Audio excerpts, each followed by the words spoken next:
രണ്ടാമത്തെ ചാപ്റ്റർ കാലാവസ്ഥാ മേഖലകളും ഓക്കെ. കാലാവസ്ഥാ മാറ്റവും. അപ്പൊ നമ്മുടെ ഈ പാഠം തുടങ്ങുന്നത് തന്നെ ഒരു പയ്യൻ പറയുന്ന കാര്യം ഇങ്ങനെ കോട്ട് ചെയ്തിട്ട്, ഉന്നത വിദ്യാഭ്യാസത്തിനായിട്ടാണ് അയാൾ കാനഡയിൽ എത്തിയത്. താമസിക്കുന്നത് ന്യൂ ബ്രൺസ്വിക് പ്രവിശ്യയില്. ഇവിടെ തണുപ്പ് കാലം ആരംഭിച്ചിരിക്കുന്നു. ശൈത്യകാലത്തിന്റെ വരവ് അറിയിച്ചുകൊണ്ട് മേപ്പിൾ മരങ്ങൾ ഇല പൊഴിച്ചു തുടങ്ങി. ഇതൊക്കെ ഈ കാലാവസ്ഥയുടെ കാര്യം പറയുക. അത് പറഞ്ഞപ്പോഴാണ് നമ്മൾ കഴിഞ്ഞ ചാപ്റ്ററിൽ നമ്മൾ പഠിച്ച കാര്യം, കാനഡയിൽ ഇത്രയും തണുപ്പ് വരാനുള്ള കാരണമായ ഓഷ്യൻ കറന്റിന്റെ പേരെന്തായിരുന്നു? എന്തോ അതെ അങ്ങനെ അതെ അതെ ലാബ്രഡോർ കറണ്ട് കേട്ടോ, ലാബ്രഡോർ കറണ്ട്. ലാബ്രഡോർ. അതെ അതെ അതെ. അപ്പോ സെപ്റ്റംബർ മധ്യത്തോടെയാണ് ഇവിടെ ശൈത്യകാലം ആരംഭിക്കുന്നത്. ജനുവരി അവസാനത്തോടെ അത് മൂർധന്യത്തിലെത്തും. മാക്സിമം ആവാ തണുപ്പ് അല്ലേ. പതിയെ പതിയെ തണുപ്പ് കുറഞ്ഞ് ഏപ്രിലോടെ അവസാനിക്കുകയും ചെയ്യും. ഈ കാലയളവിൽ ശരാശരി താപനില -20°C. ശരാശരിയാ. അപ്പൊ ഓർത്തു വയ്ക്കുക എന്തോ തണുപ്പാന്നല്ലേ. ഇത് -35°C വരെയൊക്കെ താഴാറുണ്ട്. ഏറെ ബുദ്ധിമുട്ട് ഈ കാലത്ത് ഉണ്ടാക്കുന്നത് ശീതക്കാറ്റാണ് കേട്ടോ, തണുപ്പ് കാറ്റ്. അപ്പോ ഈ കാലയളവില് ശക്തമായ മഞ്ഞുവീഴ്ച ഉണ്ടാകും. 40 മുതൽ 50 സെന്റിമീറ്റർ വരെ കനത്ത മഞ്ഞ് അടിഞ്ഞുകൂടും. ഇതെന്താ, ഒന്നിലധികം വസ്ത്രം ധരിക്കണം ചൂട് നിലനിർത്താൻ. പിന്നെ ജാക്കറ്റ്, കയ്യുറ, പാദരക്ഷ അതെല്ലാം വേണം. പിന്നെ ഹീറ്റർ ഉണ്ടല്ലേ, എല്ലാ വീടുകളിലും ഹീറ്ററുകൾ കാണും. പിന്നെ മെയ് മാസം ആരംഭിക്കുന്നതോടെ താപനില ഉയരാൻ തുടങ്ങും. ആഗസ്റ്റ് മാസത്തോടെ പിന്നെയും 30°C വരെ എത്തും. വേനലിൽ പകൽ ചൂടുള്ളതും ആർദ്രവുമായിരിക്കും. ഇടയ്ക്ക് മഴയും ലഭിക്കാറുണ്ട്. വേനൽക്കാലത്ത് നേർത്ത വസ്ത്രങ്ങൾ ധരിച്ചാൽ മതിയാകും. ഓക്കെ. അപ്പം ഇതില് ആ കാനഡയിലെ കാലാവസ്ഥയെ കുറിച്ചാണ് പറഞ്ഞേക്കുന്നത് അല്ലേ. പിന്നെ നമ്മൾ ഒരു കാര്യം കൂടെ പറഞ്ഞായിരുന്നല്ലോ, ഈ കാലാവസ്ഥാ മാറ്റത്തില് ഈ കാനഡ നമ്മുടെ നോർത്തേൺ ഹെമിസ്ഫിയറിലാ അല്ലെ. അതും നമ്മുടെ ആർട്ടിക്കിന്റെ സമീപമായിട്ടാണ് ഇത് വരുന്നത്, ഇതിന്റെ പൊസിഷൻ അല്ലേ. അപ്പൊ സൂര്യപ്രകാശം നമ്മൾ പറഞ്ഞിരുന്നു അല്ലെ, ലംബമായിട്ട് നമ്മൾ മുകളിലോട്ട് പോകുന്തോറും ലംബമായിട്ട് പതിക്കുന്നത് കുറയും, ചരിഞ്ഞു പോകും. അപ്പൊ കൂടുതൽ റിഫ്ലക്ട് ചെയ്ത് പോകും അല്ലെ. അതുകൊണ്ടാണ് അവിടെ അത്രയും തണുപ്പ്. അതുമല്ല, പിന്നെ നമ്മുടെ ഈ ഇപ്പൊ പറഞ്ഞ current, ocean current, Labrador current ഒക്കെ ഉണ്ട്. അതുകൊണ്ടും കൂടാണ് നമ്മുടെ കാനഡയുടെ ഈ കാലാവസ്ഥ ഇത്രയും കാഠിന്യമേറിയ തണുപ്പുള്ളത്. ഓക്കെ. അപ്പം താപം, വർഷണം തുടങ്ങിയ കാലാവസ്ഥാ ഘടകങ്ങളൊക്കെ നമ്മൾ പറഞ്ഞായിരുന്നു അല്ലെ. അപ്പൊ അതിനെ ബേസ് ചെയ്ത് ലോകത്തെ വിവിധ കാലാവസ്ഥാ മേഖലകളായിട്ട് തരംതിരിക്കാൻ സാധിക്കും. അപ്പൊ എന്താണ് കാലാവസ്ഥാ മേഖലകള്?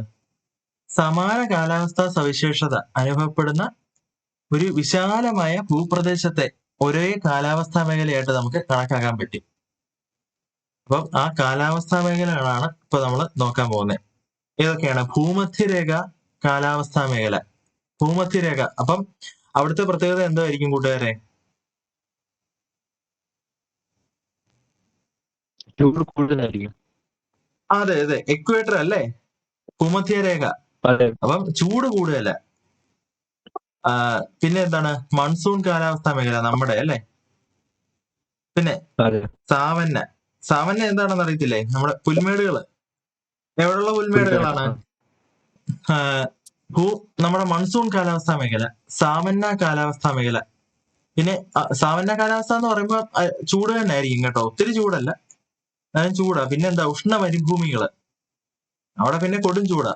പിന്നെ മിതോഷ്ണ പുൽമേടുകൾ, മെഡിറ്ററേനിയൻ കാലാവസ്ഥാ മേഖല കേട്ടോ, മെഡിറ്ററേനിയൻ കാലാവസ്ഥാ മേഖല. പിന്നെന്താണ്? ടൈഗ മേഖല, പിന്നെ ടുണ്ട്ര മേഖല കേട്ടോ, ടുണ്ട്ര മേഖല.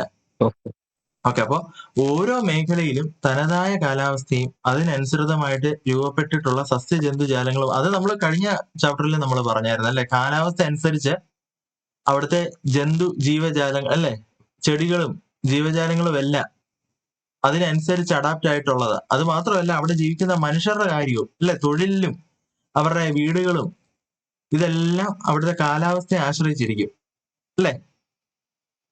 അതെ അതെ. ഓക്കെ. അപ്പോ നമുക്ക് നമ്മുടെ ഭൂമധ്യരേഖ കാലാവസ്ഥാ മേഖലയെ കുറിച്ച് നോക്കാവേ. അപ്പൊ ഭൂമധ്യരേഖ കാലാവസ്ഥാ മേഖലയിൽ വസിക്കുന്ന പിഗ്മീസിനെ അറിയത്തില്ലേ?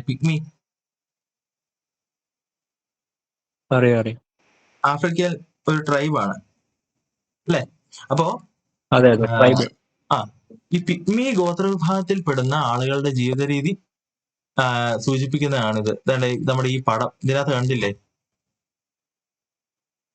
കണ്ടോ? പ്രകൃതിയുമായിട്ട് ഇണങ്ങി അവരുടെ വീടൊക്കെ കണ്ടോ, ഇലയൊക്കെ വെച്ച് എനിക്ക് ചില്ലകൾ തന്നെ അല്ലേ, ഉണങ്ങിയ ചില്ലകൾ തന്നെ വെച്ചിട്ട ആ വീട്. ഭൂമധ്യരേഖയ്ക്കും വടക്കും തെക്കുമായി 10 ഡിഗ്രി വരെയുള്ള അക്ഷാംശത്തിൽ വ്യാപിച്ചിരിക്കുന്ന കാലാവസ്ഥാ മേഖലയാണ് എന്ത്? ഈ ഭൂമധ്യ രേഖ കാലാവസ്ഥാ മേഖല. ഓക്കെ.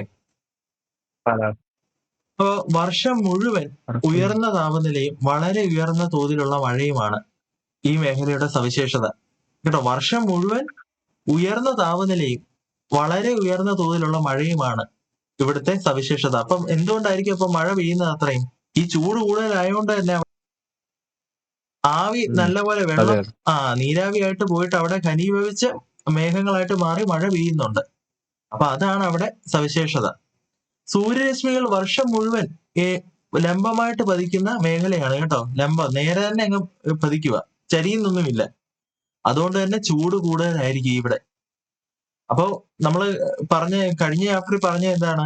ഈ ചൂട് അവിടെ കൂടുമ്പോ എന്ത് സംഭവിക്കും? അന്തരീക്ഷത്തിന് എന്ത് സംഭവിക്കുമായിരുന്നു?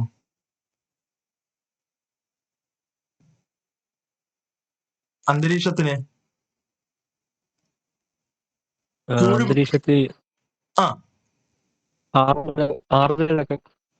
അല്ല, നമ്മുടെ വായു, അന്തരീക്ഷത്തില് നമ്മളെ വായു എന്ന് പറയുമല്ലോ, ഈ വായു എന്ത് സംഭവിക്കും? ഉയർന്നു പൊങ്ങത്തില്ലേ? വായു വികസിച്ചു പോകും. അതെ അതെ. അപ്പൊ ഇത് ഈ വായു സംവഹനത്തിനും സംവഹന മഴയ്ക്കും കാരണമാകുന്നു കേട്ടോ. അതൊരു കാരണം തന്നെ ഈ മഴയുടെ. അപ്പൊ ഈ പ്രദേശങ്ങളിൽ എല്ലാ ദിവസവും ഉച്ചയ്ക്ക് ശേഷം മഴയാ. ഓക്കെ.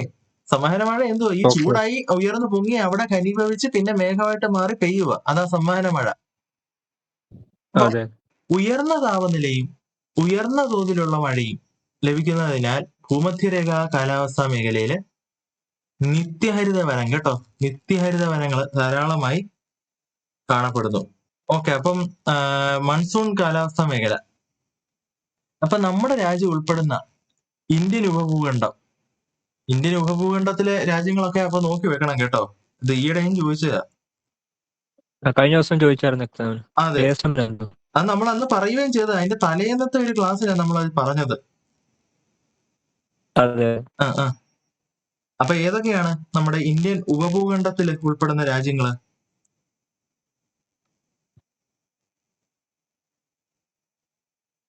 ഇന്ത്യ, ശ്രീലങ്ക, മാൽഡീവ്സ്,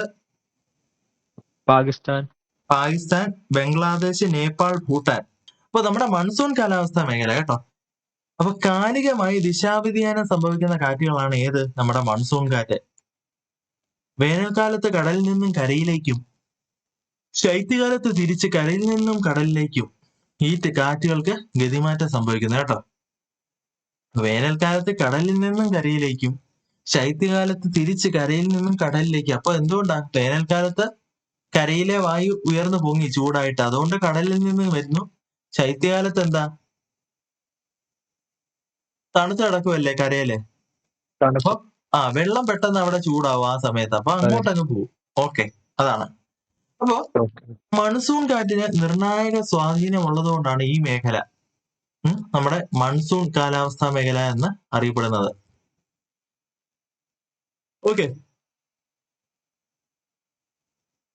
അപ്പൊ മൺസൂൺ കാലാവസ്ഥാ മേഖല നമ്മുടെ രാജ്യത്ത് മാത്രമല്ല അനുഭവപ്പെടുന്നതെന്നാ പറഞ്ഞേക്കുന്നത്. അപ്പോ ഓസ്ട്രേലിയയിലെ കുറച്ച് ഭാഗങ്ങൾ കേട്ടോ. ഓസ്ട്രേലിയയിലെ കുറച്ച് ഭാഗങ്ങളുണ്ട്. പിന്നെ എവിടെയാണ്? കണ്ടോ, ഓസ്ട്രേലിയയിലെ കുറച്ച് ഭാഗമുണ്ട്. പിന്നെ ഏതാണ്? നമ്മുടെ തെക്കേ അമേരിക്ക, സൗത്ത് അമേരിക്ക, ബ്രസീലും ഒക്കെ ഉൾപ്പെടുന്ന ഭാഗം. പിന്നെ നമ്മുടെ കരീബിയൻ ദ്വീപൊക്കെ വരുന്നുണ്ടെന്ന് തോന്നുന്നു ആ ഭാഗത്ത്. പിന്നെ ആഫ്രിക്ക അല്ലെ, ആഫ്രിക്കയുടെ ഈസ്റ്റേൺ സൈഡ്. പിന്നെ നമ്മുടെ ഇന്ത്യ മൊത്തം ഉൾപ്പെടുന്നുണ്ട്. ഇന്ത്യയും പിന്നെ എന്താണ് മ്യാൻമർ, അതെല്ലാം ഉൾപ്പെടുന്നുണ്ട് അവിടെ അല്ലേ. നോർത്ത് അമേരിക്കയുടെ കുറച്ച് ഭാഗം കണ്ടോ, നോർത്ത് അമേരിക്കയുടെ കുറച്ചൊരു ഭാഗം കൂടെ ഉൾപ്പെടുന്നുണ്ട്. ഓക്കെ. അപ്പോ സൗത്ത് അമേരിക്കയിലെ വെനസ്വേല, കൊളംബിയ, കേട്ടോ, ബ്രസീല്, അവിടൊക്കെയാണ് ഉള്ളത്. അപ്പൊ ഓക്കെ. യൂറോപ്പ് ഒട്ടും ഇല്ലല്ലോ. യൂറോപ്പ് ഒട്ടും ഇല്ല. യൂറോപ്പിലില്ല. യൂറോപ്പ് തണുപ്പാണല്ലോ, തണുപ്പ് രാജ്യം, അവിടുത്തെ അപ്പൊ കാലാവസ്ഥ വേറെ അല്ലേ. അപ്പൊ നമുക്ക് മൺസൂൺ കാലാവസ്ഥ. ഓക്കെ. അപ്പൊ ഓക്കെ. ആർദ്രവും ദീർഘവുമായ വേനൽക്കാലവും വരണ്ടതും ഹ്രസ്വവും കുറച്ചു നാളെ ഉള്ള ശൈത്യകാലവും മൺസൂൺ കാലാവസ്ഥയുടെ സവിശേഷതയാ, കേട്ടോ. അപ്പോ മൺസൂൺ കാലാവസ്ഥാ മേഖലകളിൽ ദൈനിക താപാന്തരം തീരപ്രദേശങ്ങളിൽ വളരെ കുറവും ഉൾപ്രദേശങ്ങളിൽ വളരെ കൂടുതലുമായിരിക്കും. അപ്പൊ അത് എന്തായിരിക്കും കാരണം? തീരപ്രദേശത്ത് മറ്റേ ആ, കടലിനകത്ത് അതെ ചൂട് അതെ അതെ, അതുകൊണ്ടാ. വളരെ സാവധാനം കൊടുക്കും. അപ്പോ പിന്നെന്താണ്? ഭൂപ്രകൃതി, കാറ്റിന്റെ ദിശ, തീരപ്രദേശത്ത് നിന്നുള്ള അകലം എന്നീ ഘടകങ്ങൾ അനുസരിച്ചാണ് മൺസൂൺ പ്രദേശത്ത് മഴ ലഭ്യതയില് ഏറ്റക്കുറച്ചിലുകൾ സംഭവിക്കുന്നത്. അപ്പോൾ 50 സെന്റിമീറ്റർ മാത്രം വാർഷിക മഴ ലഭിക്കുന്ന പ്രദേശം മുതൽ 1000 സെന്റിമീറ്ററിന് മുകളിൽ വാർഷിക മഴ ലഭിക്കുന്ന പ്രദേശങ്ങൾ വരെ ഈ മേഖലയിലുണ്ട്. അപ്പോൾ ഉയർന്ന താപനിലയും മഴ ലഭ്യതയും മൂലം ഇടതൂർന്ന് വളരുന്ന സസ്യജാലങ്ങൾ ഈ മേഖലയിലെ വനങ്ങൾ ഒരുപാട് ചെടികൾ നിറയാൻ സഹായിക്കുന്നു, കേട്ടോ, നിബിഡമാവാൻ സഹായിക്കുന്നു. അപ്പൊ ഈ മേഖലയിൽ പൊതുവെ നിത്യഹരിത വൃക്ഷങ്ങള്, പിന്നെന്താണ്, ഇലപൊഴിയും വൃക്ഷങ്ങളും കാണുന്നുണ്ട്, കേട്ടോ. എന്നിരുന്നാലും കൂടുതലും കാണപ്പെടുന്നത് എന്താണ്? ഇലപൊഴിയും കാടുകളാണ്. ഉഷ്ണമേഖലാ ഇലപൊഴിയും കാടുകൾ എന്നറിയപ്പെടുന്ന മൺസൂൺ വനങ്ങളിൽ മഴ ലഭ്യതയ്ക്കനുസരിച്ച് വ്യത്യസ്ത ഇനം വൃക്ഷങ്ങള് ഇടകലർന്ന് കാണപ്പെടുന്നു. ഓക്കെ. അപ്പോ രണ്ട് ഇതും ഉണ്ട്, ഇലപൊഴിയും വൃക്ഷങ്ങളും ഉണ്ട്, നിത്യഹരിത വൃക്ഷങ്ങളും ഉണ്ട്, കേട്ടോ. എന്നാലും കൂടുതൽ എന്ത് തന്നെയാണ് കാണുന്നത്?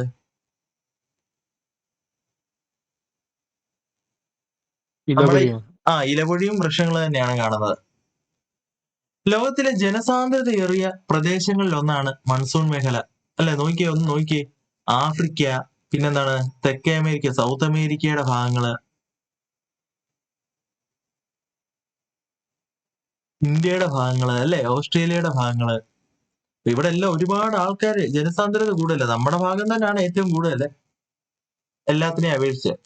അപ്പോ ഉയർന്ന മഴ ലഭ്യതയും തൊഴിലാളി ലഭ്യതയും മൺസൂൺ കാലാവസ്ഥാ മേഖലയെ ഒരു പ്രധാന കാർഷിക മേഖലയായി നിലനിർത്തുന്നു, കേട്ടോ.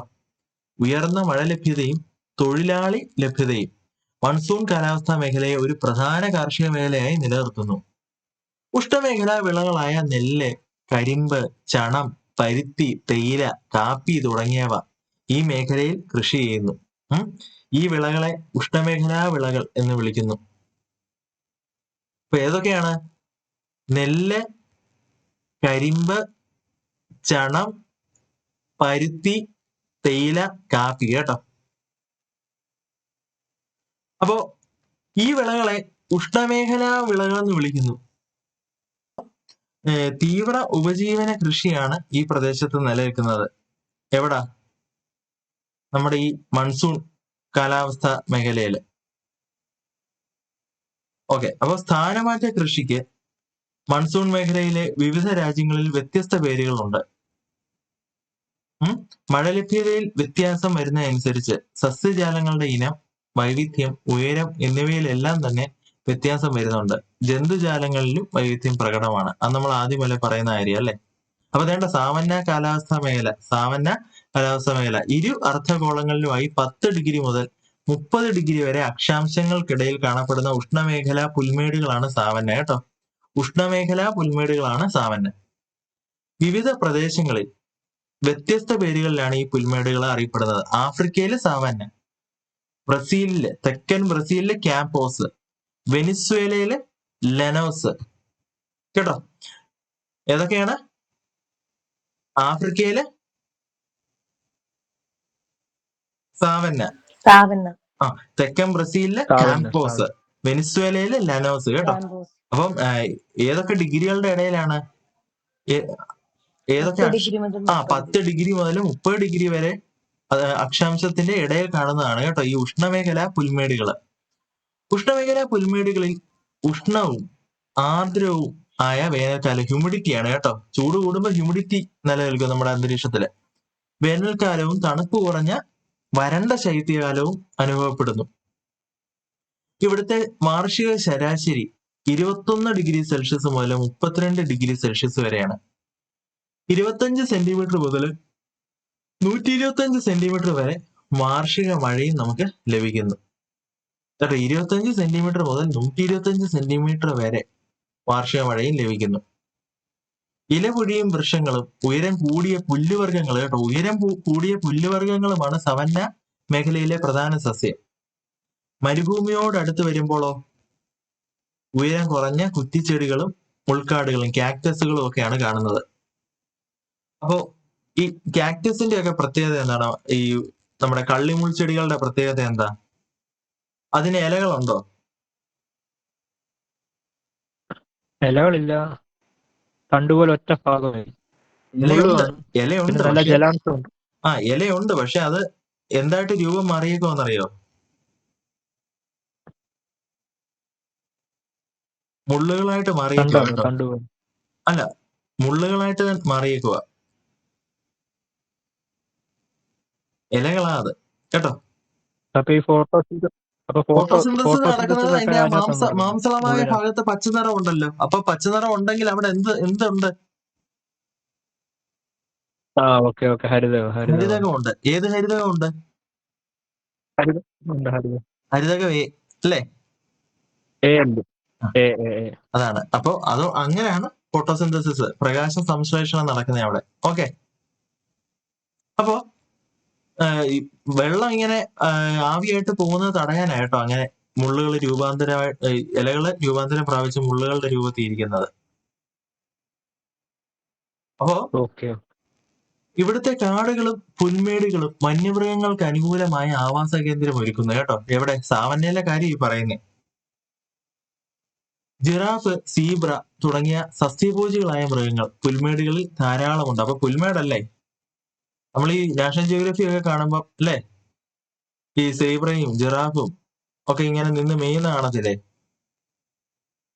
കണ്ണത്താ ദൂരത്തോളം ഇങ്ങനെ കടക്കുവോ ഇത് പുൽമേടുകള്. അപ്പോ ഈ സസ്യഭോജികൾ അവിടെ ഉണ്ടെങ്കിൽ ആര് കാണും അവിടെ? മാംസഭോജികളും ഉണ്ടല്ലേ, സിംഹം, കടുവ. അതെ, സിംഹം, കടുവ ഇതെല്ലാം അവിടെ ഉണ്ട്. അപ്പൊ താരതമ്യേന വളക്കൂറുള്ള മണ്ണാണ് എവിടെ? നമ്മുടെ ഈ സാവന്ന മേഖലയില്. പക്ഷെ മഴ കുറവായതിനാൽ ജലം അധികം ആവശ്യമില്ലാത്ത കൃഷിരീതിയാണ് ഇവിടെ ആൾക്കാർ ചെയ്യുന്നത് കേട്ടോ.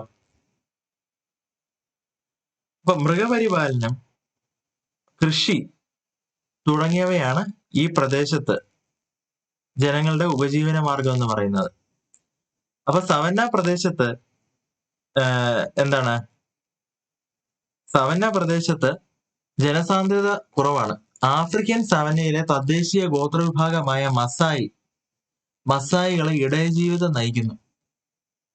യൂറോപ്യൻ കോളനികളായിരുന്ന രാജ്യങ്ങളിലെ സവന്ന പ്രദേശങ്ങളിൽ വിപുലമായ രീതിയിൽ നാണ്യവിളകൾ കൃഷി ചെയ്യുന്നത് കേട്ടോ. നാണ്യവിളകൾ. അപ്പൊ സുഡാനിലെ പരുത്തി കൃഷി, ബ്രസീലിലെ കാപ്പി കൃഷി എന്നിവയൊക്കെ തന്നെ ഇതിന്റെ ഉദാഹരണങ്ങളാണ്.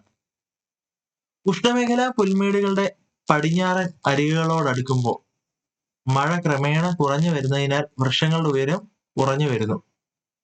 ഇതിന്റെ തുടർച്ചയായി മരുഭൂമി സസ്യജാലങ്ങളാണ് കാണുന്നത് കേട്ടോ. അപ്പോ ഉഷ്ണമരുഭൂമികള്. അപ്പോ ഉഷ്ണമേഖലയിലെ പുൽമേടുകളുടെയും മൺസൂൺ കാലാവസ്ഥ പ്രദേശങ്ങളുടെയും സവിശേഷതകൾ നമുക്ക് ഇപ്പൊ മനസ്സിലായി. അപ്പോ ഇതേ അക്ഷാംശത്തിൽ തന്നെ സ്ഥിതി ചെയ്യുന്നതാണ് ഏത്? നമ്മുടെ ഉഷ്ണമരുഭൂമി. നേരത്തെ നമ്മൾ പറഞ്ഞല്ലേ, പുൽമേടിന്റെ കാര്യം എന്തുവായിരുന്നു പറഞ്ഞേ? ജലം ഇച്ചിരി കുറവാണെന്നേ ഉള്ളു അല്ലെ, മഴ ഇച്ചിരി കുറവാണെന്നേ ഉള്ളു, എന്നാലും കുഴപ്പമില്ല, പച്ചപ്പും ഒക്കെ ഉണ്ട്. മൺസൂൺ കാലാവസ്ഥയിലെ ആണെങ്കിലോ എപ്പോഴും മഴയുണ്ടല്ലേ.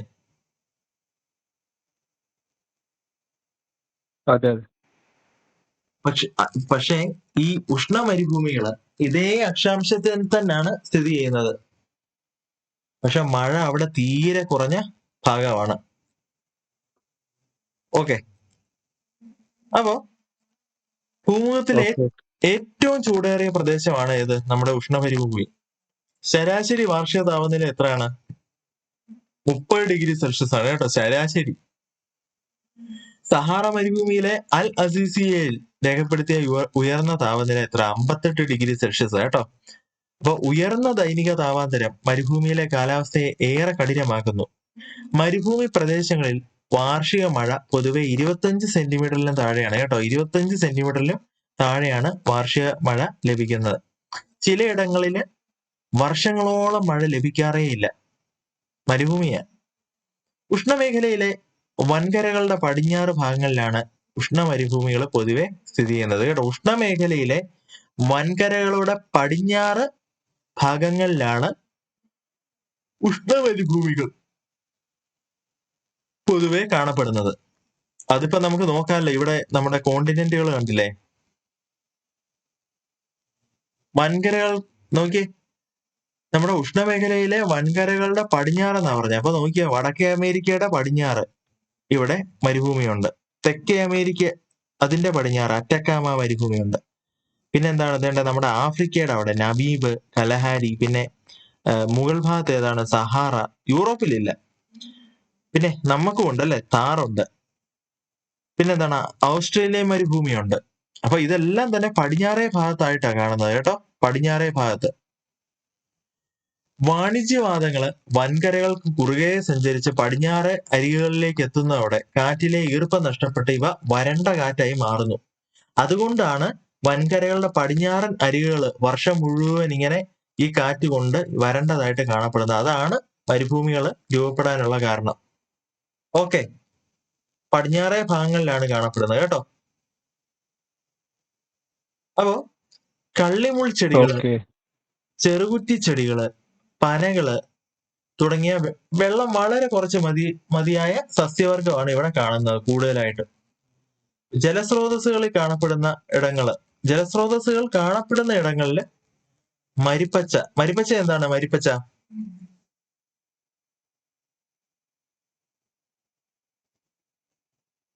ഹലോ,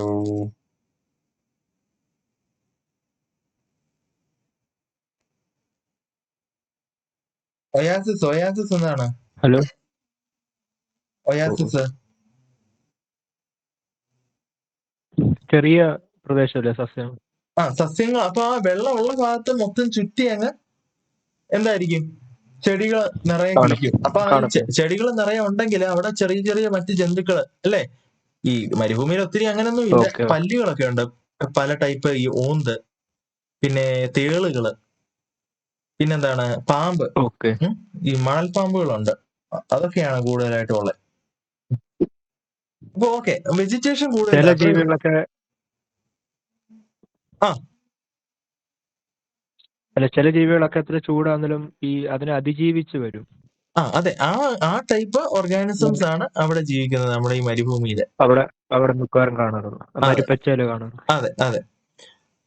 അപ്പൊ ഈ മരിപ്പച്ചയില് നമ്മുടെ ഒട്ടകം വരുമായിരിക്കും ഇതൊക്കെ കഴിക്കാൻ, ഇല്ലേ, ഇലകളൊക്കെ കഴിക്കാന്. അപ്പോ വരും. ഒട്ടകത്തിനും ഒരു വളരെയധികം കാലം ഇല്ലാതെ ജീവിക്കാൻ പറ്റും. അപ്പോ നമ്മുടെ കാലാവസ്ഥയും മറ്റു ഘടകങ്ങളും അനുകൂലമല്ലാത്തതിനാൽ ഈ പ്രദേശങ്ങളിൽ ജനവാസം കുറവാണ്. എന്നാലും പ്രതികൂല സാഹചര്യങ്ങളോട് ഇണങ്ങി ജീവിക്കുന്ന ഗോത്ര സമൂഹങ്ങള് മിക്ക മരുഭൂമി പ്രദേശങ്ങളിലും ഉണ്ട് കേട്ടോ. കലഹാരി മരുഭൂമിയില് ബുഷ്മൻ ജനവിഭാഗം ഇതിനൊരു ഉദാഹരണമാണ്. ബുഷ്മൻ കേട്ടോ, അതൊരു ട്രൈബ് വിഭാഗം തന്നെയാണ് അവിടുത്തെ. അപ്പൊ കൃഷിയും മൃഗപരിപാലനവുമാണ് മരുഭൂമിയിലെയും ഉപജീവന മാർഗം. സാമ്പത്തിക മൂല്യമുള്ള ധാതുക്കളുടെ സാന്നിധ്യമാണ് മരുഭൂമികളിൽ ജനജീവിതം പ്രോത്സാഹിപ്പിക്കുന്ന മറ്റൊരു ഘടകം.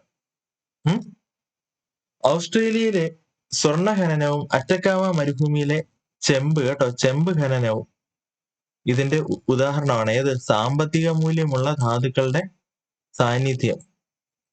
ഓസ്ട്രേലിയയിൽ എന്തുവാണ്? സ്വർണ്ണ ഖനനവും അറ്റക്കാമ മരുഭൂമി. അറ്റക്കാമ എവിടാ? തെക്കേ അമേരിക്കയാണേ. അവിടുത്തെ ചെമ്പ് ഖനനവും. പിന്നെ സഹാറ മരുഭൂമിയിലെയും അറേബ്യൻ മരുഭൂമിയിലെയും പെട്രോളിയം നിക്ഷേപം കേട്ടോ. സഹാറ മരുഭൂമിയിലെയും അറേബ്യൻ മരുഭൂമിയിലെയും പെട്രോളിയം നിക്ഷേപം അതാണ് ആ മേഖലയുടെ മുഖച്ഛായ തന്നെ മാറ്റിയത്. ഉഷ്ണമേഖലയിലെ 3 വ്യത്യസ്ത കാലാവസ്ഥാ മേഖലകളാണ് ഇപ്പൊ നമ്മൾ ചർച്ച ചെയ്തത്. ഓക്കെ, ഇനിയിപ്പോ നമുക്ക് ഉപോഷ്ണ മേഖലയിലെ കാലാവസ്ഥാ മേഖലകൾ നോക്കാം. ഇപ്പോ ഒന്നാമതായിട്ട് മെഡിറ്ററേനിയൻ കാലാവസ്ഥാ മേഖല കേട്ടോ. മെഡിറ്ററേനിയൻ കാലാവസ്ഥാ മേഖല. അപ്പോ ഈ മെഡിറ്ററേനിയൻ പ്രദേശങ്ങൾ എന്ന് പറഞ്ഞാൽ എന്താണ്? മെഡിറ്ററേനിയൻ കടലിന്റെ ചുറ്റുമുള്ള പ്രദേശങ്ങളാണ് മെഡിറ്ററേനിയൻ പ്രദേശങ്ങൾ. കണ്ടോ, യൂറോപ്പിന് തൊട്ട് താഴെയുള്ള ആ ഒരു കടൽ ആണ് എന്ത്? മെഡിറ്ററേനിയൻ കടൽ. അപ്പൊ വരണ്ട വേനൽക്കാലവും ആർദ്ര ശൈത്യകാലവും അനുഭവപ്പെടുന്ന പ്രദേശമാണിത്. വേനൽക്കാലത്ത് ഏകദേശം 20°C മുതൽ 25°C വരെ താപനില അനുഭവപ്പെടാറുണ്ട്. ശൈത്യകാലത്ത് 10°C മുതൽ 16°C വരെയാണ് ഉയർന്ന താപനില കേട്ടോ.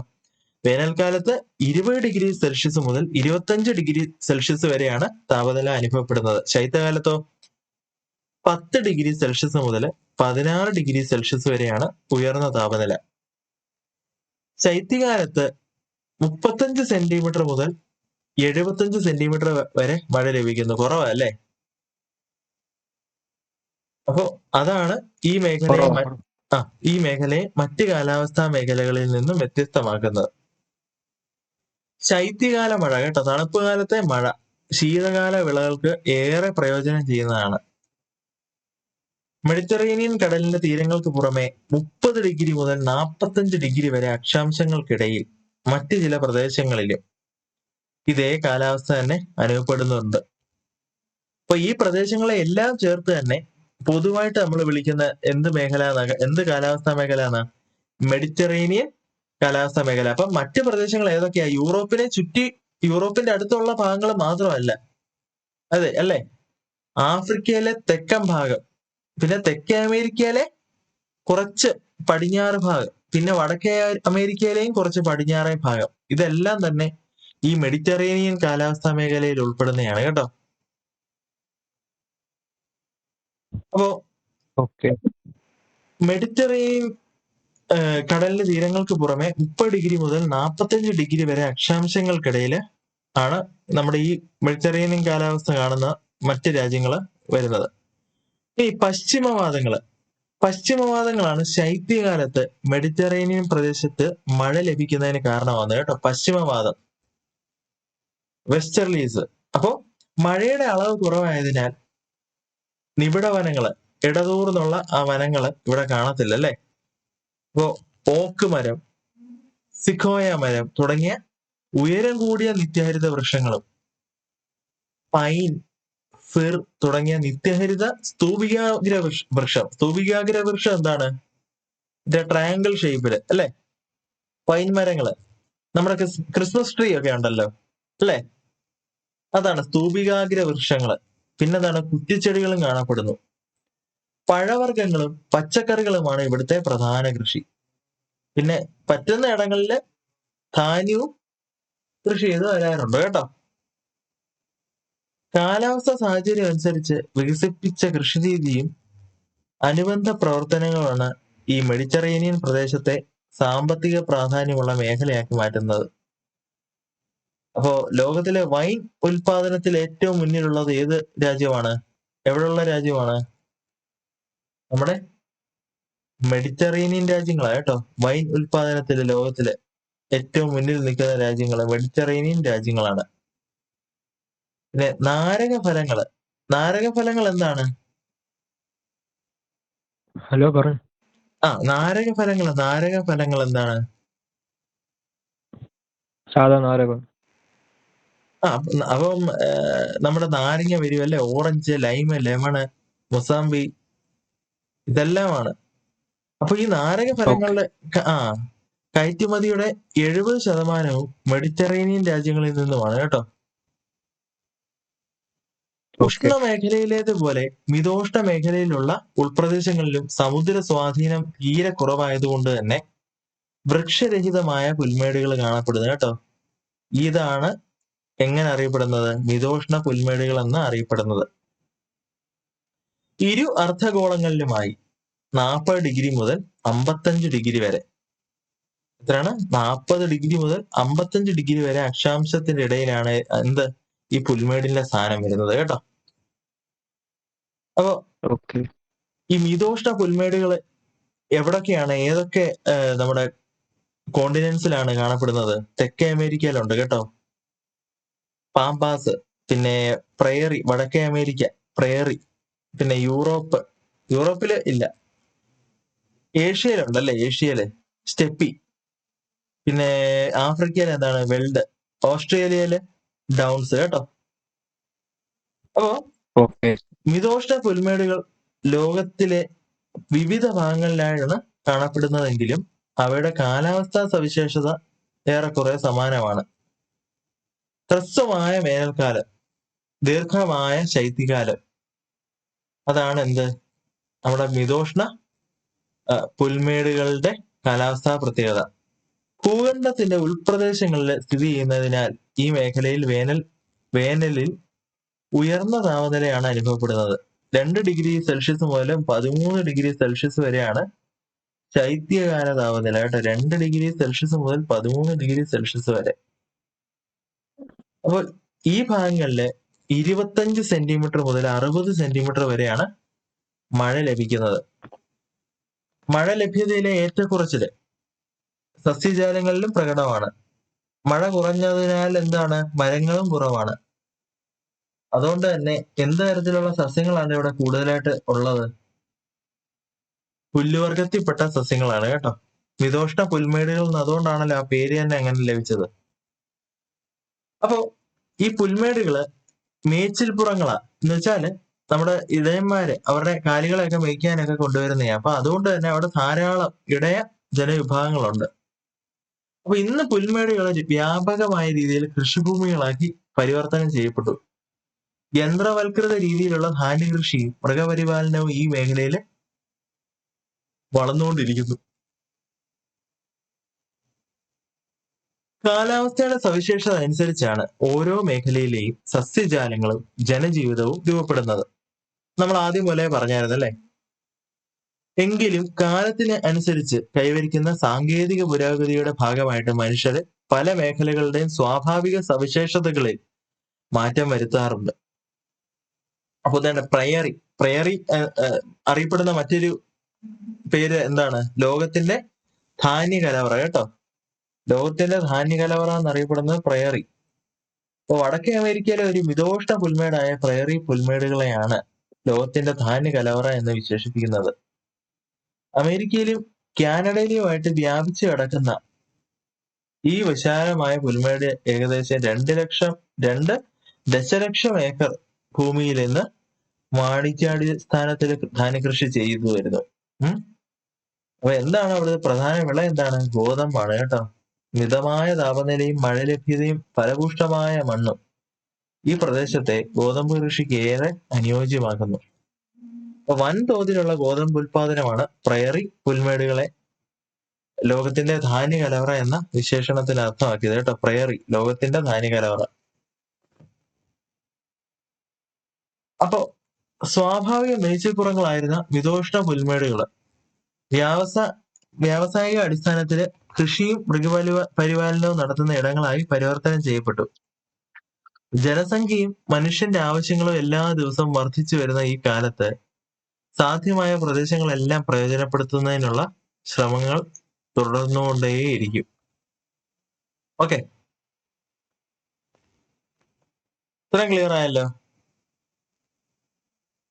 ഓക്കെ. ഇനി നമുക്ക് ടൈഗ മേഖല എന്താണെന്ന് നോക്കാം കേട്ടോ. ടൈഗ മേഖല ഉത്തരാർദ്ധഗോളത്തില് 55 ഡിഗ്രി മുതൽ 70 ഡിഗ്രി വരെ അക്ഷാംശങ്ങൾക്കിടയിൽ സ്ഥിതി ചെയ്യുന്ന ശൈത്യ മേഖലയാണ് ഏത്? നമ്മുടെ ടൈഗ മേഖല. ദൈർഘ്യം കുറഞ്ഞ വേനൽക്കാലവും ദീർഘമായ ശൈത്യകാലവും ഇവിടെ അനുഭവപ്പെടുന്നു. 15 ഡിഗ്രി സെൽഷ്യസ് മുതൽ 20 ഡിഗ്രി സെൽഷ്യസ് വരെ വേനൽക്കാല താപനില അനുഭവപ്പെടുമ്പോൾ ശൈത്യകാല താപനില -13 ഡിഗ്രി സെൽഷ്യസ് മുതൽ -25 ഡിഗ്രി സെൽഷ്യസ് വരെ താഴുന്നു. 50 സെന്റിമീറ്റർ മുതൽ 70 സെന്റിമീറ്റർ വരെ വാർഷിക മഴ ലഭിക്കുന്ന ഇവിടെ ശൈത്യകാലത്ത് വർഷണം മഞ്ഞുവീഴ്ചയുടെ രൂപത്തിലായിരിക്കും കേട്ടോ. മഴ തന്നെ, പക്ഷെ ആലിപ്പഴമായിട്ട് അല്ലെ മഞ്ഞുവീഴ്ചയായിട്ടായിരിക്കും അവിടെ വർഷണം നടക്കുന്നത്. പിന്നെ ദക്ഷിണാർദ്ധഗോളത്തിൽ ഉയർന്ന അക്ഷാംശങ്ങളില് വൻകരകളുടെ വ്യാപ്തി കുറവായതിനാൽ ടൈഗ കാലാവസ്ഥാ മേഖല കാണപ്പെടുന്നില്ല. ഉപ ആർട്ടിക് വിഭാഗത്തിൽപ്പെടുന്ന സ്തൂപികാഗ്ര നിത്യഹരിത വൃക്ഷങ്ങളാണ് ഈ മേഖലയിൽ കൂടുതലായി വളരുന്നത്. ഏത് നമ്മുടെ ആ ട്രയാങ്കിൾ ഷേപ്പിൽ പോകുന്നത്. സ്തൂപികാഗ്ര വൃക്ഷങ്ങളെ റഷ്യൻ ഭാഷയില് ടൈഗെ എന്നാണ് വിളിക്കുന്നത് കേട്ടോ. ഇപ്പൊ മനസ്സിലായല്ലോ നമുക്ക് ആ മേഖല എന്തുകൊണ്ടാണ് ടൈഗെ എന്ന് പേര് വന്നതെന്ന്. സ്തൂപികാഗ്ര വൃക്ഷങ്ങളെ റഷ്യൻ ഭാഷയിൽ ടൈഗെ എന്നാണ് വിളിക്കുന്നത്. അപ്പൊ ഇവ ധാരാളം കാണപ്പെടുന്ന മേഖല ആയതുകൊണ്ടാണ് ഈ മേഖലയെ എങ്ങനെ അറിയപ്പെടുന്നത് ടൈഗെ. അപ്പം എക്സാമ്പിൾസ് ഏതൊക്കെയാണ്? പൈൻ, ഫിർ, സ്പ്രൂസ് കേട്ടോ. പൈൻ, ഫിർ, സ്പ്രൂസ് ഇതെല്ലാം സ്തൂപികാഗ്ര വൃക്ഷങ്ങളാണ്. ഉപ ആർട്ടിക് കാലാവസ്ഥയിൽ മിക്കവാറും വിളകൾ ഒന്നും തന്നെ ഇവിടെ കൃഷി ചെയ്യാൻ സാധിക്കുകയില്ല. അപ്പോൾ കൃഷി വളരെ കുറവാണ്. മരം വെട്ടും കമ്പിളിരോമ വ്യവസായവുമാണ് പ്രധാന സാമ്പത്തിക പ്രവർത്തനം കേട്ടോ. കാനഡയിലെ ഈ മേഖലയിലെ മരംവെട്ട് വ്യവസായം വളരെ പ്രശസ്തമാണ്. അപ്പോൾ ടൈഗ മേഖല എന്ന് പറയുമ്പോൾ കണ്ടോ നമ്മുടെ ഏഷ്യയുടെ ഒക്കെ മുകൾ ഭാഗം റഷ്യയൊക്കെ വരുന്നുണ്ട് അല്ലെ, യൂറോപ്പ് വരുന്നുണ്ട്, പിന്നെന്താണ് വടക്കേ അമേരിക്കയുടെ മുകൾ ഭാഗവും നമ്മുടെ കാനഡ ഒക്കെ ഉൾപ്പെടുന്ന പ്രദേശങ്ങളാണ് ടൈഗ മേഖല. അപ്പൊ ടൈഗ മേഖലയിൽ നിന്നും ധ്രുവപ്രദേശത്തോട് അടുക്കും തോറും സസ്യങ്ങളുടെ ഉയരം കുറഞ്ഞു വരികയും എണ്ണം കുറഞ്ഞ് ചുരുങ്ങുകയും ചെയ്യുന്നു. അതിശൈത്യ മേഖല സസ്യങ്ങളായ കുറ്റിച്ചെടികളും പായലുകളും മാത്രമേ ധ്രുവപ്രദേശത്തിനോട് അടുത്ത് കാണാൻ സാധിക്കത്തുള്ളൂ. നമ്മള് മരുഭൂമിയുടെ അവിടെ ആയിരുന്നപ്പോഴോ എന്തോരം ചെടികളായിരുന്നു? ജലം ആവശ്യമില്ലാത്ത അല്ലേ? കുറച്ച് ജലം ആവശ്യമുള്ളൂ. ശരി. അപ്പോ ഇവിടെ എന്ന് വെച്ചാല് പായലുകളാണ് കേട്ടോ കാണപ്പെടുന്നത്. അപ്പൊ ഇനി നമുക്ക് നോക്കാനുള്ള എന്താണ്? ടൈഗ മേഖല നമ്മൾ പറഞ്ഞു. ഇനി നമുക്ക് ടുണ്ട്ര മേഖലയാണ്. അപ്പൊ ആർട്ടിക് വൃത്തത്തിന് വടക്ക് അലാസ്ക, കാനഡ, ഗ്രീൻലാൻഡ്, യൂറോപ്പിലെയും ഏഷ്യയിലെയും ആർട്ടിക് സമുദ്ര തീരങ്ങൾ എന്നീ പ്രദേശങ്ങളിലായി വ്യാപിച്ചിരിക്കുന്ന അതിശൈത്യ മേഖലയാണ് കേട്ടോ. അപ്പൊ ഇവിടുത്തെ താപനില -25°C മുതൽ -40°C ആണ് കേട്ടോ. വേനൽക്കാലത്ത് 10°C വരെ ഉയരാറുണ്ട്. ടുണ്ട്ര മേഖലയിലെ മുഖ്യമായും മഞ്ഞുവീഴ്ചയുടെ രൂപത്തിലായിരിക്കും വർഷണം. ഓക്കെ. അപ്പോ ഈ ടുണ്ട്ര മേഖലയിലെ പ്രതികൂല കാലാവസ്ഥാ സാഹചര്യത്തിൽ വളരെ കുറച്ച് സസ്യങ്ങൾ മാത്രമേ അതിജീവിക്കുകയുള്ളൂ. വേനൽക്കാലത്ത് മാത്രമാണ് സസ്യങ്ങൾ വളരുന്നത്. വളർച്ചാകാലം വളരെ കുറവായതുകൊണ്ട് തന്നെ ഉയരം കുറഞ്ഞ ചെറു കുറ്റിച്ചെടികളും പായലുകളുമാണ് ഈ മേഖലയിൽ കാണപ്പെടുന്നത്. അപ്പോ ഇവിടെ ജീവിക്കുന്ന കുറച്ച് മനുഷ്യരുണ്ട്. ആരാണ്? എസ്കിമോസിനെ അറിയില്ലേ? എസ്കിമോസ് അവരുടെ ജീവിത രീതിയെ മഞ്ഞുകട്ട വെച്ച് വീടുണ്ട്. എന്തോ മഞ്ഞുകട്ട വെച്ച് വീടുണ്ടാക്കുന്നത്. അതെ മഞ്ഞുകട്ട വെച്ച് വീടുണ്ടാക്കുന്ന അത് തന്നെ. അപ്പം ഇവര് മറ്റേ ഈ സ്ലെഡ്ജ് എന്ന് പറയുന്ന ഒരു ഇതൊക്കെ ഉപയോഗിക്കും. ഈ വണ്ടി കെട്ടി വലിക്കാന് നായ്ക്കളെ എല്ലാം കൂടെ കെട്ടിയിട്ട് കണ്ടില്ലേ സിനിമയിലൊക്കെ?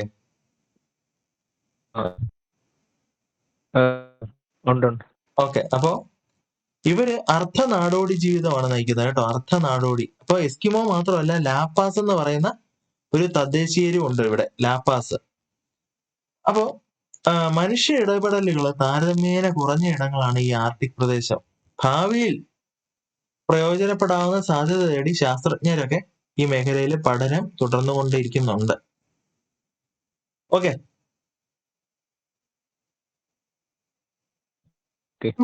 ഇനി നമുക്ക് നോക്കാനുള്ള എന്താണ്? നമ്മുടെ കാലാവസ്ഥ വ്യതിയാനം. കാലാവസ്ഥാ വ്യതിയാനമാണ് നമുക്ക് നോക്കാനുള്ളത്. അപ്പോ ഓരോ കാലാവസ്ഥാ മേഖലയിലും തനതായ കാലാവസ്ഥയും സസ്യജന്തുജാലങ്ങളും ജനജീവിത രീതികളും നിലവിലുണ്ട്. അന്തരീക്ഷ താപനിലയിലും കാലാവസ്ഥയിലും മനുഷ്യപ്രവൃത്തി മൂലം ഉണ്ടാകുന്നതോ സ്വാഭാവിക വ്യതിയാനം കൊണ്ട് ഉണ്ടാകുന്നതോ ആയ ദീർഘകാല മാറ്റമാണ് നമ്മുടെ കാലാവസ്ഥാ വ്യതിയാനം. അപ്പോ കാലാവസ്ഥാ മാറ്റത്തിന്റെ കാലയളവ് ഏതാനും വർഷം മുതൽ ദശലക്ഷക്കണക്കിന് വർഷം വരെയാകാം. അപ്പോ വേറിട്ട് നടന്ന 2 മന്ത്രിസഭാ യോഗങ്ങളുടെ ചിത്രവും കൂടെ നമുക്ക് ഇവിടെ കൊടുത്തിട്ടുണ്ട്. ലോകത്തിലെ ഏറ്റവും ഉയരം കൂടിയ പ്രദേശമായ ഹിമാലയത്തിൽ ഉൾപ്പെട്ട നേപ്പാൾ അവരുടെ മന്ത്രിസഭാ യോഗം എവറസ്റ്റ് പർവ്വതത്തിൽ വെച്ച് ചേർന്ന ഒരു ചിത്രമാണ് ആദ്യത്തേത്. സമുദ്രനിരപ്പിൽ നിന്നും വെറും 1.5 മീറ്റർ മാത്രം ശരാശരി ഉയരമുള്ള ദ്വീപ് രാഷ്ട്രമായ മാലിദ്വീപ് തങ്ങളുടെ മന്ത്രിസഭാ യോഗം കടലിനടിയിൽ ചേർന്നാണ് രണ്ടാമത്തെ ചിത്രം കേട്ടോ. മന്ത്രിസഭാ യോഗം കടലിനടിയില്. ഇപ്പോ കാലാവസ്ഥാ വ്യതിയാനത്തിന്റെ പ്രശ്നങ്ങളിലേക്ക് ലോകരാഷ്ട്രങ്ങളുടെ ശ്രദ്ധ ആകർഷിക്കുന്നതിനാണ് കേട്ടോ വേറിട്ട രീതിയിൽ ഈ മന്ത്രിസഭാ യോഗം സംഘടിപ്പിച്ചത്. ആഗോള കാലാവസ്ഥാ വ്യതിയാനത്തിന്റെ പ്രത്യാഘാതങ്ങള് ഏറ്റവും കൂടുതൽ ബാധിക്കുന്ന രാജ്യങ്ങളിൽ ഉൾപ്പെടുന്നവയാണ് പർവ്വത രാജ്യമായ നേപ്പാളും ദ്വീപ് രാഷ്ട്രമായ മാലിദ്വീപും. ആഗോള കാലാവസ്ഥാ വ്യതിയാനത്തിന്റെ ഫലമായി ഹിമാലയത്തിലെ ഹിമാനികള് 12 മുതൽ 20 മീറ്റർ വരെ ഉരുകുന്നുണ്ട് കേട്ടോ. അപ്പോ ഈ ഹിമാനികൾ ക്രമാതീതമായി ഉരുകുന്നതിനും ആവാസ വ്യവസ്ഥയിലെ അനഭിലഷണീയമായ മാറ്റങ്ങൾക്കും കാരണമാവുന്നു. സമുദ്രനിരപ്പ് 2.5 മീറ്റർ ഉയർന്നാൽ മാലദ്വീപ് പൂർണ്ണമായും കടലിൽ മുങ്ങിപ്പോകും. കാലാവസ്ഥാ വ്യതിയാനത്തിന്റെ ഫലമായി ആഗോള സമുദ്രനിരപ്പ് പ്രതിവർഷം 0.42 സെന്റിമീറ്റർ ഉയരുന്നുവെന്ന് കണക്കാക്കിയിട്ടുണ്ട്. അപ്പൊ അന്തരീക്ഷ താപം, വായുമർദ്ദം, കാറ്റുകള്, വർഷണം, മഴ, ആർദ്രത എന്നിവയാണ് കാലാവസ്ഥ ഘടകങ്ങള്. അതായത് ദീർഘകാലയളവിൽ ഈ കാലാവസ്ഥാ ഘടകങ്ങളിൽ ഉണ്ടാകുന്ന മാറ്റമാണ് എന്ത് നമ്മുടെ കാലാവസ്ഥാ വ്യതിയാനം എന്ന് പറയുന്നത്. ഏതൊക്കെയാണ് അപ്പൊ കാലാവസ്ഥാ ഘടകങ്ങള്? അന്തരീക്ഷ താപം, വായുമർദ്ദം, കാറ്റുകള്, വർഷണം, ആർദ്രത, ഇതൊക്കെയാണ് നമ്മുടെ കാലാവസ്ഥാ ഘടകങ്ങള്. ഇവിടെ അളവ്, വിതരണക്രമം, കാലികക്രമം എന്നിവയിലുള്ള മാറ്റമാണ് എന്ത് കാലാവസ്ഥാ വ്യതിയാനം. ഓക്കെ. അപ്പൊ കാലാവസ്ഥ വ്യതിയാനം ഒരു നിശ്ചിത പ്രദേശത്ത് മാത്രം ബാധിക്കുന്നതോ ലോകം മുഴുവൻ ബാധിക്കുന്നതോ ആകാം. ഭൂമുഖത്തെ കാലാവസ്ഥ എല്ലാ കാലത്തും ഒരേപോലെ ആയിരുന്നില്ല അല്ലെ. ഹിമയുഗങ്ങള്, ഐസേജ് ഒക്കെ നടന്നിട്ടുണ്ടല്ലേ. ഐസേജ്. അപ്പൊ സ്വാഭാവിക കാലാവസ്ഥാ മാറ്റങ്ങളോടൊപ്പം മനുഷ്യ ഇടപെടലുകളും ലോക കാലാവസ്ഥയിൽ മാറ്റങ്ങൾക്ക് കാരണമാവുന്നുണ്ട്. അപ്പോ കാലാവസ്ഥാ മാറ്റത്തെ നമുക്ക് അതിന്റെ കാരണം അനുസരിച്ചിട്ട് രണ്ടായിട്ട് തിരിക്കുക. ഏതാണ്? സ്വാഭാവികവും മനുഷ്യജന്യവുമായിട്ട് രണ്ടായിട്ട് തരംതിരിക്കാം. അപ്പൊ മനുഷ്യജന്യ കാരണങ്ങള് ഏതൊക്കെ ഉൾപ്പെടും? വനനശീകരണം, എണ്ണ ഖനനം, അല്ലെ, ഇൻഡസ്ട്രിയലൈസേഷന്, അതായത് ഈ അറ്റ്മോസ്ഫിയർ ഒക്കെ മലിനമാക്കുമല്ലേ, വ്യവസായവൽക്കരണം, പിന്നെന്താണ് അഗ്നിപർവ്വത സ്ഫോടനം, അത് പിന്നെ പ്രകൃതിയ നടക്കുന്നതാണ്. പിന്നെ സമുദ്രജല പ്രവാഹവും അതും പ്രകൃതിയിൽ തന്നെ നടക്കുന്നതാണ്, മനുഷ്യന്റെ ഇടപെടലല്ല. ഭൗമ പ്രവർത്തനത്തിന്റെ ഫലമായുള്ള സ്വാഭാവിക കാലാവസ്ഥാ മാറ്റം മനുഷ്യ പ്രയത്നത്തിൽ നിയന്ത്രിക്കുന്നത് സാധ്യമല്ല. കാലാവസ്ഥാ വ്യതിയാനം വിവിധ രീതിയിൽ പ്രകൃതിയെയും മനുഷ്യ ജീവിതത്തെയും എല്ലാം ബാധിക്കുന്നുണ്ട്. അപ്പോ കൂടുതലായും എന്താണ് മനുഷ്യ ഇടപെടൽ തന്നെയാണ് കാലാവസ്ഥാ വ്യതിയാനത്തിന്റെ തോത് വർദ്ധിപ്പിക്കുന്നത്. ഓക്കെ. അപ്പൊ അങ്ങനെ ഈ കാലാവസ്ഥാ വ്യതിയാനം വരാൻ ഉള്ള രണ്ട് ഇതാണ് നമ്മുടെ എന്തായിരുന്നു ഗ്ലോബൽ വാർമിംഗ് അല്ലെ, ആഗോളതാപനം. അതെന്തുകൊണ്ടായിരുന്നു സംഭവിക്കുന്നേ? നമ്മൾ നേരത്തെ ഒരു ക്ലാസ്സിൽ പറഞ്ഞായിരുന്നു, ഹരിതഗൃഹവാതകങ്ങൾ അല്ലെ, ചൂട് കൂട്ടുന്ന, നമ്മുടെ അന്തരീക്ഷത്തിന് ചൂട് കൂട്ടുന്ന വാതകങ്ങള്, carbon dioxide, nitrous oxide തുടങ്ങിയ ഇത്തരം വാതകങ്ങളാണ് ഹരിത ഗൃഹവാതകങ്ങൾ കേട്ടോ. അപ്പൊ ഇതിന്റെ ഒരു കഴിവ് എന്താണ്? അന്തരീക്ഷത്തിലെ ചൂട്, സൂര്യന്റെ താപം അന്തരീക്ഷത്തിൽ ആ ചൂട് അതുപോലെ തന്നെ തടഞ്ഞു നിർത്തും. അപ്പൊ മെയിൻ ആയിട്ടുള്ളത് കാർബൺ ഡൈ ഓക്സൈഡ് തന്നെയാണ് കേട്ടോ. അപ്പോ നമ്മുടെ ഇൻഡസ്ട്രീസ് നിന്നും ഫാക്ടറീസ് നിന്നും ഒക്കെ വെളി വരുന്ന ഈ പുക അല്ലെ, പുകയിൽ ഒത്തിരി ഒരുപാട് ഇതുണ്ട്, മാലിന്യം ഉണ്ട്. പിന്നെന്താണ്, ഇതുപോലത്തെ ഹാർംഫുൾ ആയിട്ടുള്ള ഗ്യാസസ് ഉണ്ട്, കാർബൺ ഡൈ ഓക്സൈഡ് ഒക്കെ മെയിൻ ആയിട്ട്. പിന്നെ നമ്മൾ പണ്ട് പോലെ കണ്ടുവരുന്ന ഒരു വിഷയമുണ്ട്, ഫ്ലോറോ കാർബൺസ്. അതിപ്പം കൺട്രോളിലായിട്ടുണ്ട് അതിന്റെ എമിഷന്. അപ്പൊ ഈ ഹരിതഗൃഹവാതകങ്ങള് സൂര്യപ്രകാശത്തെ ഭൂമിയിലേക്ക് കടത്തി വിടുകയും ഭൗമ ഉപരിതലത്തിൽ നിന്നും തിരികെ പോകുന്ന ഭൗമ വികിരണം തടഞ്ഞു നിർത്തി അന്തരീക്ഷത്തിൽ ചൂട് നിലനിർത്തുകയും ചെയ്യുന്നു. ഈ പ്രക്രിയയാണ് എങ്ങനെ അറിയപ്പെടുന്നത്? ഹരിത ഗൃഹ പ്രഭാവം, അതായത് ഗ്രീൻ ഹൗസ് എഫക്ട് കേട്ടോ. മനുഷ്യന്റെ പ്രവർത്തനം ഹരിതഗൃഹവാതകങ്ങൾ അധികമായി ഉൽപ്പാദിക്കപ്പെടാൻ കാരണമാകുന്നുണ്ട്. ഇതുകൊണ്ട് തന്നെ അന്തരീക്ഷത്തിന്റെ ഹരിതഗൃഹ പ്രഭാവം കൂടുതൽ ശക്തമാവുകയും അന്തരീക്ഷ താപനില വർദ്ധിക്കുകയും ചെയ്യും. ഇതാണ് എന്ത് ഗ്ലോബൽ വാർമിംഗ് അല്ലെങ്കിൽ ആഗോളതാപനം. കൽക്കരി, പെട്രോളിയം തുടങ്ങിയ ഫോസിൽ ഇന്ധനങ്ങൾ കത്തിക്കുന്നതിലൂടെയും വ്യവസായശാലകളിലെ മാലിന്യങ്ങളിൽ നിന്നും ഖരമാലിന്യങ്ങളിൽ നിന്നുമൊക്കെയാണ് ഹരിതഗൃഹ വാതകങ്ങൾ അന്തരീക്ഷത്തിൽ അധികമായിട്ട് എത്തുന്നത്.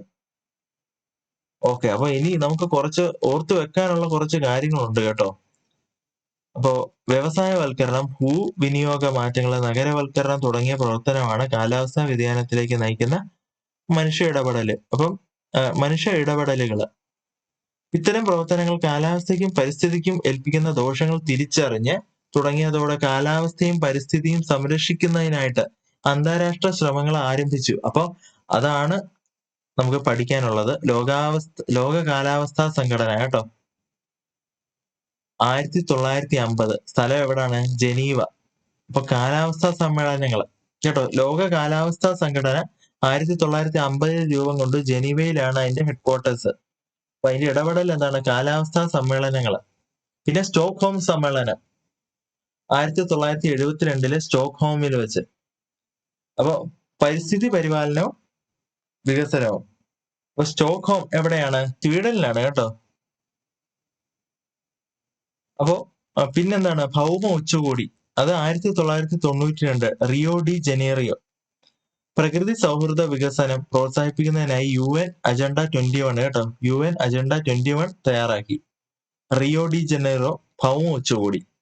പിന്നെ ക്യോട്ടോ പ്രോട്ടോകോൾ, അത് നമ്മൾ എപ്പോഴും വരുന്നൊരു ക്വസ്റ്റ്യനാണ്. ക്യോട്ടോ പ്രോട്ടോകോൾ 1997 ക്യോട്ടോ, ആ സ്ഥലം ക്യോട്ടോ. അപ്പോ അതെന്തായിരുന്നു? അന്തരീക്ഷത്തില് ഉള്ള ഹരിതഗൃഹവാതകങ്ങളുടെ അളവ് പരിമിതപ്പെടുത്തുക.